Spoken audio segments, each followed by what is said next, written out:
In 1924, British mountaineers George Mallory and Andrew Irvine set out to be the first ever to summit Mount Everest. They were never heard from again, and their disappearance remains one of the biggest mysteries in climbing history. But could a long-lost camera hold the key to solving this decades-old mystery? Or have the Chinese already discovered the answer? So who really climbed Everest first? According to history, Tenzing Norgay and Edmund Hilary did it in 1953. But George Mallory and Andrew Irvine perished in their attempt in 1924. The critical question is, though, did they die on their way up or on their way back down? Whether they summited before dying has long been one of the greatest mysteries of Mount Everest. It has been speculated that the answer could be contained in a missing camera that they took with them on their attempt. That camera in question is the Vest Pocket Kodak, also known as the VPK. Originally released in 1912, the Vest Pocket was a pocketable folding camera released by Kodak. It uses 127 film, which was discontinued in 1992, but can still be found online today. The Vest Pocket was a very bare bones camera, offering aperture ranges from f7.7 all the way up to f32, but here's the thing, you only had two shutter speeds, 1/25th of a second and 1/50th of a second. There was even one flavor of this Vest Pocket where the photographer could open a little special window on the back of the camera, and you could write notes directly onto the film back, the backing paper. Ingenious if you ask me, and quite ahead of its time. Just a few other quick notes about this camera. It retailed for $6, the cheapest version was $6, and it became very popular in World War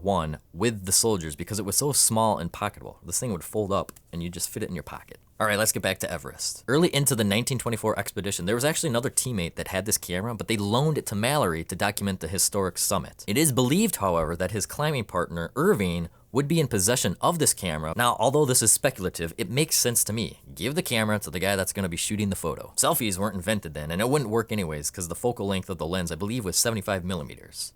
That'd take a long selfie stick. On the morning of June 8th, 1924, Mallory and Irvine actually set out to summit Mount Everest. In Mallory's possession was a picture of his wife that he was going to leave at the top of Mount Everest. The pair were last seen around 1 p.m., less than 1,000 feet from the summit by teammate Noel Odell, which is a fantastic name if you ask me. This was the last time the pair would be seen before the clouds swallowed up the mountain. It wasn't until 1999 that Mallory's body was discovered by an expedition that was dedicated to finding the pair. Mallory's right elbow was broken along with his leg, and he had a severe head injury which was likely his cause of death. His rib cage was compressed by a rope, which suggests he was attached to Irvine when both men fell. Here is an interesting fact though, his snow goggles were in his pocket and undamaged, which likely suggests he was descending in the dark. And guess what was missing from Mallory's body? The photo of his wife, Ruth, who he had promised to leave at the summit. In 1999, when Mallory's body was discovered, there was no sign of Irvine's body, nor the Vest Pocket camera. It was on May 29th, 1953, that Edmund, Hilary, and Sherpa Tenzing Norgay were the first two people to successfully summit Mount Everest. Almost 3 decades after Mallory's and Irvine's ill-fated attempt. But it is the 1960 summit completed by the Chinese via the north ridge of the mountain that takes scrutiny on the story. The Chinese team is credited with being the first crew to summit the mountain via the north ridge, the very same route that George Mallory and Andrew Irvine set out to conquer, and a route in which some people consider the most deadly. But did the Chinese ever find Irvine's body? And if so, was the camera with it? Were the Chinese trying to cover something up to maintain national pride as being the first to conquer the north ridge? In 2019, Mark Sennett, the author of The Third Pole, kept hearing rumors as to why nobody had found Irvine's body yet. The Chinese had found the body and the camera long ago, and they buried the story. An official with the Chinese Tibet Mountaineering Association told a Nepali friend of Mark's in the fall of 2019 that the rumors were true. The camera was kept under lock and key with other Mallory and Irvine artifacts in a museum in China. A year later, in May of 2021, Mark received an email with the subject line, "Book or article idea. Dear Mr. Sennett, my name is Wayne Wilcox. Since 2008, I've been sitting on some information that I think would make a good story.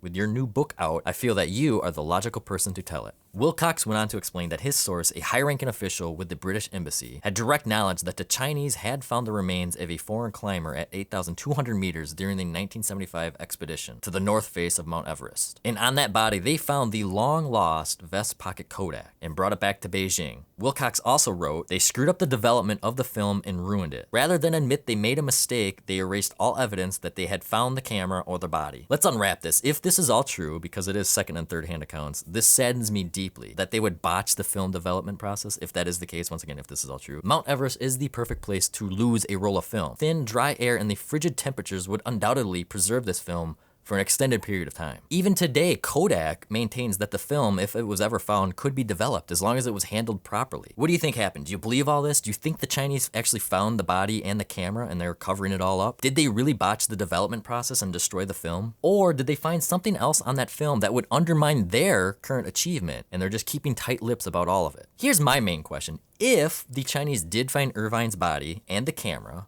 but then there was evidence to suggest that Mallory and Irvine did not make it to the top of the summit, why wouldn't the Chinese release that information as a way to support their claims as being the first to navigate the North Ridge? So in my opinion, there's only two outcomes in this. The first one being, it's the simplest one. They never found the body, they never found the camera, and the body and the camera are still out there lost on Mount Everest. But here's the other option, which is kind of compelling and interesting to think about. Maybe they did find Irvine's body and his camera, and maybe there was something, maybe they did develop the film, or maybe there was some evidence to suggest that Mallory and Irvine did successfully summit in 1924, and they've been covering it up ever since. I'm gonna link to a few videos down below because there's some fascinating interviews, especially with Mark Sennett and some of these other guys that have led expeditions to find Mallory and Irvine's body. It's actually quite fascinating because over the years, there have been a few Chinese people that have come forward and said there was a body and camera found, and it just makes no sense to me why they would make something like this up. They have nothing to gain. If anything, it would go against their country's achievement. So why would people make that stuff up? So go check out those videos if you want more information. Personally, I think the camera and the film and everything has been lost forever, but there is a little part of me that wishes and hopes that the camera and the film is found, not to change history, but to see what stories are on that roll of film. Even if it is like their last photos at base camp or whatever, we would have a new story to piece together of the last moments of their life. And that is why I love photography.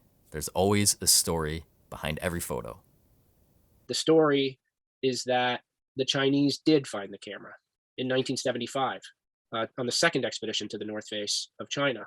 And the reason we know this is because in a meeting at the China Mountaineering Association in Beijing in 1984, there was a diplomat from the British Embassy at that meeting, and a woman named Pandau, she told this guy point blank, we found a body at 8,200 meters and it had a camera, and we brought that camera home and they tried to develop the film and it didn't turn out.